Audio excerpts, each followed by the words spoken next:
Hallelujah. Praise the Lord. Purihin po ang ating mahal na Panginoon. At tayo po ay, God bless you po, beloved brethren, who are faithfully giving your tithes and offering. To bless you po, beloved preacher, beloved brother Ted, sa pagpapaliwanag po ng pagbibigay. Hallelujah. Praise the Lord. Tuloy-tuloy na po tayo. Dadako po tayo sa pag-aaral po ng banal na salita ng ating mahal na Panginoon. Hallelujah. Praise the Lord. And before our Bible study, join me in prayer. Hallelujah. Praise the Lord. Heavenly Father, in your holy and mighty name, our Lord Jesus Christ, and through the reading prayer of our beloved pastor, Evangelist Willis Sadameda, we all humbly come your throne of grace with a contrite and repentant heart, asking for your forgiveness from all of our sin that we have committed against you, Lord. Yes, Lord, we always displease you in so many ways. Please forgive us, have mercy, have pity upon us. Cleanse us, O Lord, with your most precious blood that was shed in the cross of Calvary. Create in us a new clean heart, a new mindset that will do your will until you return. Heavenly Father, I ask you to bless and anoint your holy word that we're going to share in this Bible study. Be with us and guide us. We can do nothing without your Lord. I also ask you, Father, to bless and anoint every single word that will come out from my lips, and let it be a blessing to each and every one of us.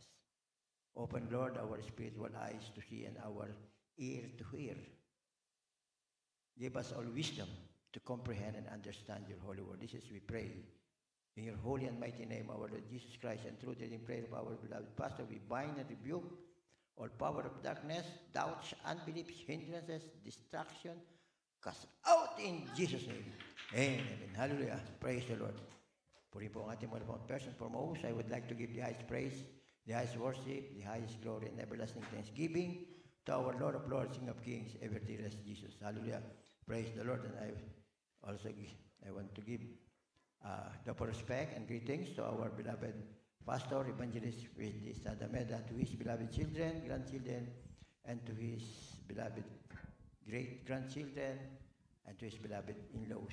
And I would like also to cherish and treasure the loving memories of our beloved Assistant Pastor Lina C. Almeida. And to all of you, beloved brethren, a pleasant good evening, and may the blessings of our Lord Jesus Christ come always in your lives. Hallelujah. Praise the Lord. And to all birthday celebrants for the month of April, God bless you all po with long life, good health, and spiritual blessing. At sa ating po mga viewers, sa ating po webcast live, God bless you all din po for being with us, glorifying, honoring, worshiping, and praising our Lord Jesus Christ through viewing our webcast live. Hallelujah, praise the Lord. Now let's come to our Bible study. And our topic tonight is two kinds of promises. Dalawang uri ng pangako. And let us start it by reading the holy word of our loving God, Joshua 23:14. From the book of Joshua, chapter 23, verse 14. And behold, this day I am going the way of all the earth, and ye know in all your hearts and in all your souls that no one thing hath failed of all the good things which the Lord your God spake concerning you. All are come to pass unto you, and not one thing hath failed thereof. Sa Tagalog po, at narito sa araw na ito ay yumayaon ako sa lakad ng buong lupa, at iyong talastas sa inyong buong puso at sa iyong buong kaluluwa na walang bagay na nagkulang sa lahat ng mga mabuting bagay na sinalita ng Panginoon ninyong Diyos tungkol sa inyo. Lahat ay nangyari sa inyo. Wala kahit isang bagay na nagkulang. Amen. Amen. Purihin po ang banal na salita ng ating pinakamamahal na Panginoon sa Kristo. God bless you po, beloved preacher, for reading the holy word of our Lord. Ate pong palakpakan po, ate pong pinakamamahal na Panginoon sa Kristo. Hallelujah, praise the Lord. The Bible records two kinds of promises from the Lord. Unconditional promise and conditional. The unconditional promise or pledge is one whose fulfillment rests solely to our loving God. Hallelujah, praise the Lord. His commitment is independent of people and situations. An example be his covenant never to send another blood to destroy an entire earth. No matter how the world behaves, He will not take this action again. Sasabi po sa Biblia, ang Biblia po ay nagtatala ng dalawang uri ng pangako mula sa Panginoon. Yung pangakong walang kondisyon at yung nakasalalay o may kondisyon. Dalawa lamang po ang pangakong yan. Ang walang kondisyon ay nakasalalay o may kondisyon. Ang walang kondisyong pangako ay isa na katuparan na nakasalalay lamang sa ating mahal na Panginoon. At ang kanyang pangako ay malaya sa mga tao o mga sitwasyon. Ang isang halimbawa ay ang kanyang tipan na hindi na magpapadala ng isa pang baha upang sirain ang buong mundo. Kahit ang kilos ng mundo ay hindi pa niya muling gagawin ang aksyong ito. Kasi napakahalagang ating talakayin dahil napakaraming tao ang naniniwala na gugunawin ang mundo, lalo nang sabihin merong solar at saka solar eclipse. Na napakinggan ko yung isang broadcaster sa TV na nagbabalita, ang sabi, akala ko kayo gugunawin ang mundo dahil sa eclipse.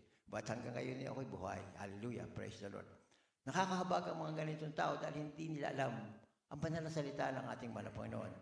Pangako ng ating mahal na Panginoon na kailan paman ay hindi niya gugunawing muli ang mundo. Kahit na kung anong kalalagayan ng mga tao dito, kung ikaw ay mabuti o masama, hindi na niya gugunawin kailan paman ang mundo. Hallelujah, praise the Lord.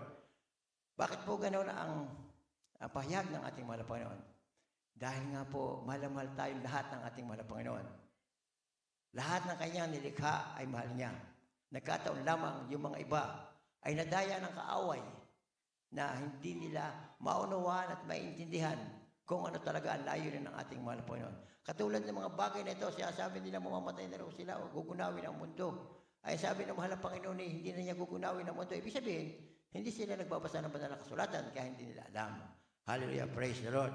Kaya po napakahalaga na matalakay natin itong mga bagay na ito para maunawa at maintindihan ng ating mga kapwa-tao na ang Diyos kailan paman ay hindi nasisirain ang lupang ito sa pamamagitan po ng baha. Basahin po natin ang Genesis 9:11-16. Book of Genesis, chapter 9, verse 11 to 16. And I will establish my covenant with you, neither shall all flesh be cut off any more by the waters of a flood, neither shall there any more be a flood to destroy the earth. And God said, this is the token of the covenant which I make between me and you and every living creature that is with you, for perpetual generation. I do set my bow, or my bow, in the cloud, and it shall be for a token of a covenant between me and the earth. And it shall come to pass when I bring a cloud over the earth, that the bow shall be seen in the clouds. And I will remember my covenant, which is between me and you and every living creature of all flesh. And the waters shall be no more become a flood to destroy all flesh. And the bow shall be in the clouds, and I will look upon it, that I may remember the everlasting covenant between God and every living creature of all flesh that is upon the earth. Sa Tagalog. Ano babasa sa Tagalog? Hallelujah. God bless you po. Beloved Bishop for reading the Holy Word of Power. Sinabi po sa Genesis 9:11-16 sa Tagalog po, at aking pagtitibayin ng aking tipan sa inyo, ni hindi ko na lilipulin ang lahat ng laman sa pamamagitan ng tubig ng baha, ni hindi na magkakaroon pa ng bahang giiba sa lupa. 12, at sinabi ng Diyos, ito ang tanda ng tipang ginawa ko sa inyo, at sa bawat kinapal na may buhay na kasama ninyo sa buong panahon. 13, ang aking bahaghari ay inilalagay ko sa alapaap, at siya magiging tanda ng tipan ko at ang lupa. Ito po yung ating rainbow. Kaya pala may rainbow para maalala ng mahal ng Panginoon yung kanyang pangakong ito nung kailan paman ay hindi niya nagugunawin ang ibabaw ng lupa. 14, at mangyayari pagka ako'y magbababa ng isang alapaap sa ibabaw ng lupa ay makita ang bahaghari sa alapaap. 15, at alalahanin ko ang aking tipan na inilagda ko sa akin at sa inyo at sa bawat kinapal na may buhay sa lahat ng laman, at ang tubig ay hindi na magiging bahang lilipol sa lahat ng laman. 16, ang bahaghari ay pasa sa alapap at aking mamasdan upang aking maalaala ang walang hanggang tipan ng Diyos at ang bawat kinapal na may buhay sa lahat ng lamang nasa ibabaw ng lupa. Purihin po ang banal na salita ng ating mahal na Panginoon. Hallelujah, praise the Lord. Purihin po ang ating mahal na Panginoon. Hallelujah, praise the Lord. Naalala ko tuloy yung nangyari sa Sodom and Gomorrah. Hindi ginunaw doon ng Sodom and Gomorrah, pero halos namatay lahat ng mga tao doon at pinagsakan ng nag-aapoy na asupre. Bakit po? Dahil napakakasalanan ng lugar. Hallelujah, praise the Lord. Sino lang po ang maliligtas doon? Yung pong pamilya ni Lot. Yung mag-asawa, silang mag-asawa at yung dalawa niyang anak. Subalit, nang bilin ng mga anghel kay Lot na huwag kayong lilingon para huwag kayong maparusahan. Ay nung nakakita nila naglalagablab na ang Sodom at Gomorrah, lumingon yung asawa niya at yun nga po naging haliging asin. Kaya po napakahalaga na tayo po ay tatalima kahit isang maliit na kautusan na isinasaad dito sa banal na kasulatan. Dahil kapag hindi tayo tatalima o susunod, kapahamakan ang ating pupuntahan. Hallelujah, praise the Lord. Walang ninais ang ating mahal na Panginoon kundi tayo magkaroon ng magandang buhay at makasama niya sa buhay na walang gan. Subalit may mga tao na pinipilit kung ano ang kanilang gusto, hindi yung kung ano ang gusto ng ating mahal na Panginoon. Kaya sila ay napapahamak. Bakit po napapahamak? Dahil sila po ang mga nadaya ng ni Satanas dito sa ibabaw ng lupa na katulad ng pagkakadaya kay Eva at ni Adan sa paraiso na kaya tayong tao ay nagkaroon ng kamatayan. Bakit po ba gano'n na lang ang puot ng ating mahal na Panginoon sa Sodom and Gomorrah? Alam niyo ba kung bakit?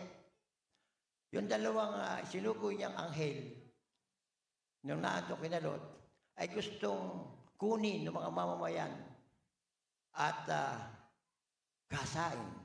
Ang gagahasain mga lalaki rin. Ang sabi nga ni Lot, huwag mong gawin yung mga bisita ko. Ito ang dalawa kong anak na birhen sa inyong gawin kung anong gusto ninyo. So, bali tayo ng mga lalaki doon. Ay, anong ibig sabihin noon? Ay, di mga bakla. Napupuot ang Diyos sa mga bakla, sa mga ginagawa ng bakla, o sa mga kaisipan ng bakla. Subalit, mahal ng Diyos ang bakla dahil sila mga tao rin. Walang gagawin lamang sila, kundi tumalima, sumunod, hingin ang kalooban ng ating mga napagtanggalin sa kanila yung masamang espiritu na nasa kanila. Hallelujah, praise the Lord. Napakahalaga po nating malaman ito. Hallelujah, praise the Lord. Napakarami pong ganito po ang uri ng tao sa babaw ng lupa. Ito po ang isa sa mga nadaya. Hallelujah, praise the Lord. Dahil ang tao po ay nilikha, isang babae, isang lalaki lamang. Wala pong in-between. Hallelujah, praise the Lord. At ang pangalawa pong, the second type of divine promise is conditional. Ang ikalawang uri ng banal na pangako ay may kondisyon na nakasalalay. Sa madaling salita, handang kumilos ang mahal na Panginoon sa ilalim ng isang pangyayari. Hallelujah, praise. Kaya kailangan ang mga tao ay makikipagtulungan sa Kanya. Paano tayo makikipagtulungan sa Diyos? Sa pamamagitan ng pagsunod sa Kanyang mga kautusan. Kung ano ang nakasaad sa banal na kasulatan, ating sundin. Dahil kung hindi natin susundin, tayo ay mapapahamak. Hallelujah, praise the Lord. So, kailangan ang kooperasyon ng tao para magmana ng buhay na walang hanggan at makasama ng ating mahal na Panginoon at magkaroon ng kaligtasan at pagpapatawad at karunungan. Hallelujah, praise the Lord. Sa madaling salita, handang kumilos ang mahal na Panginoon sa ilalim ng ilang mga pangyayari. Madalas itong isulat bilang isang pahayag na kung gayon ay kasama ang pakikipagtulungan. Tingnan natin ang mga tatlong kondisyon na may kinalaman sa kaligtasan, pagpapatawad at karunungan. Ano po itong mga may kondisyong ito? Ating pong basahin po ang Romans 10, verse 9 to 13. Book of Romans chapter 10, verse 9 to 13. That if thou shalt confess with thy mouth the Lord Jesus, and shalt believe in thine heart that God hath raised him from the dead, thou shalt be saved. For with the heart man believed unto righteousness, and with the mouth confession is made unto salvation. For the scripture said, whosoever believeth on him shall not be ashamed. For there is no difference between the Jew and the Greek, for the same Lord over all is rich unto all that call upon him. For whosoever shall call upon the name of the Lord shall be saved. Amen. Amen. Sa Tagalog po, sapagkat kung ipinahayag mo ang ng iyong bibig, si Jesus na Panginoon ay sasampalataya ka sa iyong puso na binuhay siyang maguli ng Diyos sa mga patay, ay maliligtas ka. Sapagkat ang tao ay nananampalataya sa puso sa ikatutuwid at ginagawa sa pamamagitan ng bibig ang pagpapahayag sa ikaliligtas. 11, sapagkat sinabi ng kasulatan, ang lahat na sa kanya ay nagsisampalataya ay hindi mapapahiya. 12, sapagkat walang pagkakaiba ang Hudyo at ang Grego, sapagkat ang Panginoon din ang isang Panginoon ng lahat at mayaman siya sa lahat ng kanyang nagsisitawag. 13, sapagkat ang lahat na nagsisitawag sa pangalan ng ating Panginoon ay maliligtas. Hallelujah, praise the Lord. Iyan po ang sinasabi sa banal na kasulatan na ang kaligtasan ay pinangako sa mga nagpapahayag sa kanilang bibig na nananalig sa kanilang puso na ang mahal na Panginoong Jesucristo ay Panginoon. Tayo ay maliligtas kapag tayo ay tunay na naniniwala sa tagapagligtas. And even yung apat na requirements para ikaw ay maligtas, para ikaw masave. Ang kauna-unahang requirements ay manampalataya ka sa nag-iisang Diyos. Hallelujah, praise the Lord. Ibigin mo siya ng buong puso, buong kaluluwa, at buong pag-iisip. Hallelujah, praise the Lord. Kaya po napakalaga na maintindihan, maunawaan natin na wala pong Diyos na tunay.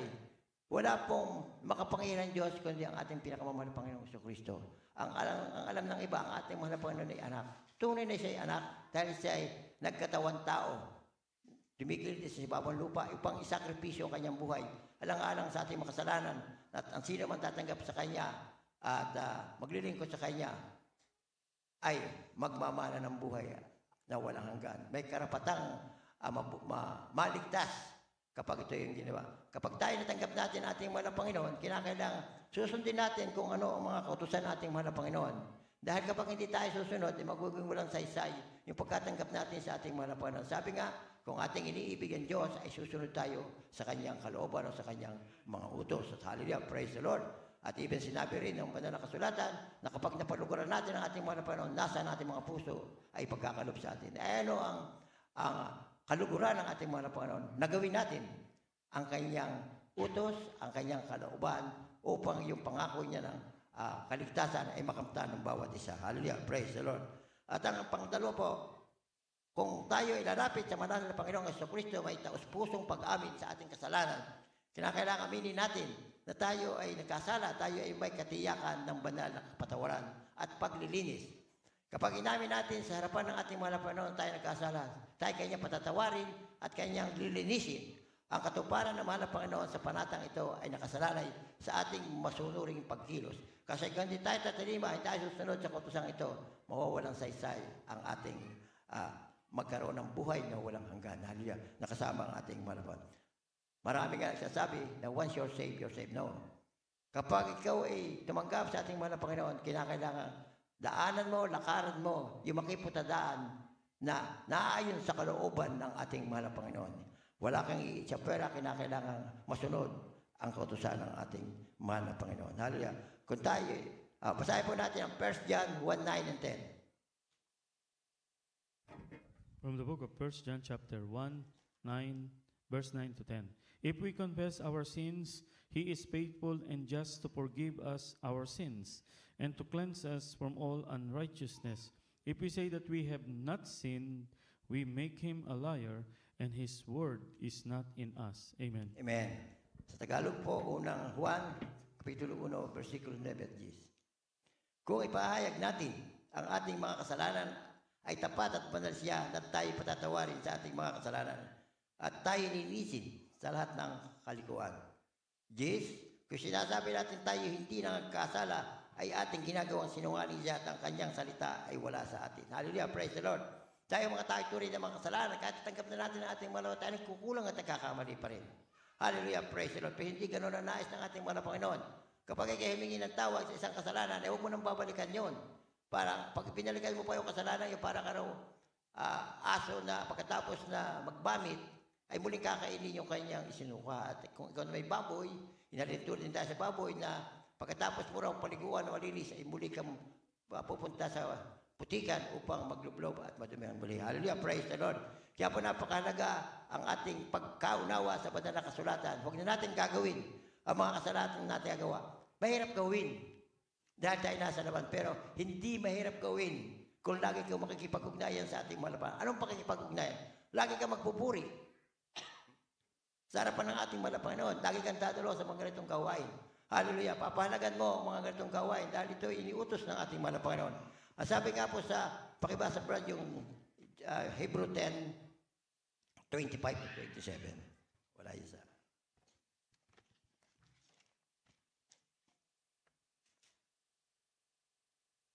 Babarasin ko sa Tagalog. Mga Hebreo 10:25-27. Na huwag natin pabayaan ang mga pagkakatipo na gaya ng ugali ng iba, kundi mga kararan sa isa't isa, lalo na kung inyong na minamalas na nalalapit na ang araw. Sapagkat kung ating sinasadya ang pagkakasala, pagkatapos na ating matanggap ang pagkakilala sa katotohanan ay wala ng haing natitira pa tungkol sa mga kasalanan, kundi isang kakilakilabot na paghihintay sa paghukom sa isang kabangisan ng apoy na lalamon sa mga kaaway.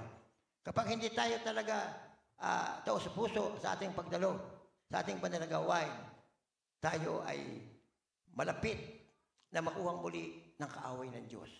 Dahil yung ating sama-samang pagpupuri, ito po ang nagtatanggal ng ating mga kahinaan. At ito nalulugod ang ating mahal na Panginoon. Kapag po tayo nakakapakinig ng mga patutuo ng mga kapatiran na nangyari sa kanilang buhay, kapangyarihan ng Diyos na ikay pagalangin, na hindi gumagamit ng mga medisina. Kapangyarihan din ng Diyos na baguhin ang buhay mo. Kapangyarihan din ng Diyos na ikaw ipagpalain ng papapalang material, physical, at spiritual. Pala, kung ikaw itatalima at susunod sa kanyang mga utos. Madalit sabi, ang pagsunod sa kautusan ng ating mahal na Panginoon, ang katumbas po nito ay puro pagpapala. Hallelujah. Praise the Lord. At isa pa po, naalala ko, sa Exodus 20, mula 2 hanggang 6, sinasabi sa, ako ang Panginoon mong Diyos na naglabas sa iyo sa lupay ng Ehipto. Sa bahay ng pagkaalipin, huwag kang magkaroon ng ibang mga Diyos sa harap ko. Huwag kang gagawa para sa iyo ng larawang inanyuan o ng kawangisman ng anumang anyong nasa itaas sa langit o nasa ibaba sa lupa o ng nasa tubig sa ilalim ng lupa. 3, huwag mong yuyukuran sila o paglilingkuran man sila sapagkat akong Panginoon mong Diyos ay Diyos na mapanig buuin, na akin dinadalaw ang katampalasanan ng mga magulang sa mga anak hanggang sa 3 at 4 na salin ng lahi ng mga napupuot sa akin. Ang pinagpapakitaan ko ng kawan ay libu-libong umiibig sa akin at tumutupad ng aking mga utos. Hallelujah, praise the Lord. Kasi akala ng iba, yung katuruan na kapag sila may mga istampa o whatever na kawangis na kanilang pinaglilingkuran, akala ay totoo yun. Pero sinasabi, panig buguin ng ating, ang Diyos ay Espiritu. Hindi ka pwedeng gumawa ng katulad ng nasa langit, nasa ibabaw ng lupa, at nasa ilalim ng lupa, na siya mong gagamitin sasambahin. Pero nakikita natin maraming relihiyon ang gumagawa ng ganito. Hindi dapat ang mga imahen. Ang himahin ay gawa ng kaaway ng Diyos. At dito naninira ang kapangyarihan ni Satanas kapag ikaw ito ay iyong luluhuran. Kaya nakakahabag kapag hindi nyo naunawaan ang mga salitang ito. Kung nais ninyo ng kaligtasan, sambahin nyo ang ating pinakamamahal na Panginoong Kristo bilang Diyos at sarili tagapagligtas sa pamamagitan po ng Espiritu. Anong Espiritu? Ang Diyos ay Espiritu. Siya ay nagkatawang tao. Ang ating mahal na Panginoon ay taong Diyos. Pero siya ang tunay na Ama. Dahil sinabi, ang Berbo ay Diyos. Ang Berbo ay nagkatawang tao at narihan sa atin upang ibuwis ang kanyang buhay dahil walang makakapagpatawad o walang magbabago ng buhay ng tao kung hindi isasakripisyo ng mahal na Panginoon kasi nagkasawang tao para po tayo natin maligtas at ang nais niya ay makasama tayo sa buhay na walang hanggan. Hallelujah, praise the Lord. At ang ating pong basahin yung next verse, last verse po tayo, James 1:5-6. From the book of James chapter 1 verse 5 to 6. If any of you lack wisdom, let him ask of God that giveth to all men liberally, and upbraideth not, and it shall be given him. But let him ask in faith, nothing wavering, for he that wavereth is like a wave of the sea, driven with the wind and tossed. Amen. Amen. Sa Tagalog po, Santiago, Kapitulo 1, versikulo 5 hanggang 6. Ngunit kung nakukulang ng karunungan na sino man sa inyo, ay humingi sa Diyos na nagbibigay ng sagana sa lahat ng hindi nanunumbat, at ito'y ibibigay sa Kanya. Ngunit humingi siyang may pananampalataya na walang anumang pag-aalinlangan, sapagkat yung nag-aalinlangan ay katulad ng isang alon sa dagat na itinutulak ng hangin at ipadpad sa magkabi-kabila. Hallelujah. Praise the Lord. Kaya po kapag kinakailangan po ang ating pananampalataya, nakatuon lamang tayo sa ating mahal na Panginoong Jesucristo. Hallelujah. Lahat ng mga kapatid at tuloy nagbigay ng pananampalataya, mga karamdaman, mga fatal na sa karamdaman, pinagagaling ng ating mahal na Panginoon. Dahil buong-buo ang kanilang pananampalataya. Walang pag-atubili o walang pag-aalinlangan sa kapangyarihan ng Diyos. Kaya po napakahalaga na pag tayo tunay na may Diyos. Tunay ng Diyos na nagmamahal sa atin.